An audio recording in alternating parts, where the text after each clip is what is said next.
why don't you make some corned beef and cabbage the day before? I'll go buy some good corned beef and cut it up. And I tell you, they throw these potatoes and heads of cabbages off the floats and beads, doubloons. Oh, it's just amazing.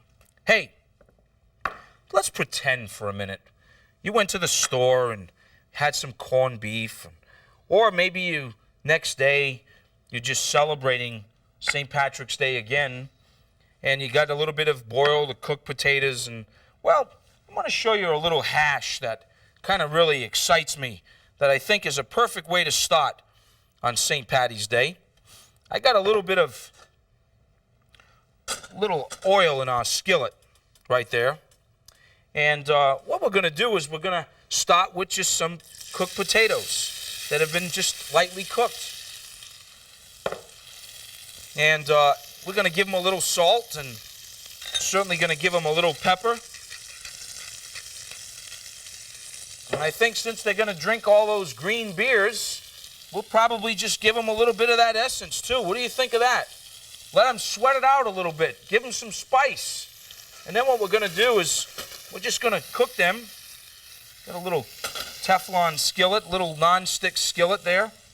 Then I got some corned beef, so we'll add some corned beef to that. Why not? And I think we should probably do a little dose of Creole mustard to warm up their soul, and certainly a little bit of chopped onion. And get all those ingredients in there. Maybe you had some cooked onion from the day before. And what you do is we really want to get a good saute going. Now, if your pan, like mine, is beginning to start really absorbing, you don't want them to stick. Now think about this. You got a noonday parade down in New Orleans, running down Magazine Street, throwing cabbages, carrots, onions, and a few potatoes. Whew. I think we're going to give it a little more spice. Hey, you got to have something, good breakfast to just sort of make it the day, you know? So why not have a little potato and corned beef hash, you know? This is real corned beef. Now, the thing is that once you cook this and it begins to start getting brown, as mine is here, you see how it's getting brown. I got two of them going on here, just like mine is here, right? What you do is you kind of scrape them a little bit. I think we need to add a little more oil. And that's very common when making a hash, particularly depending on the grade of the potatoes. If the potatoes are a lot smaller grade, as I did the soup earlier, or that delicious Irish salmon potato cake, it absorbs some. But when you're getting ready to finish this thing, getting that hash ready,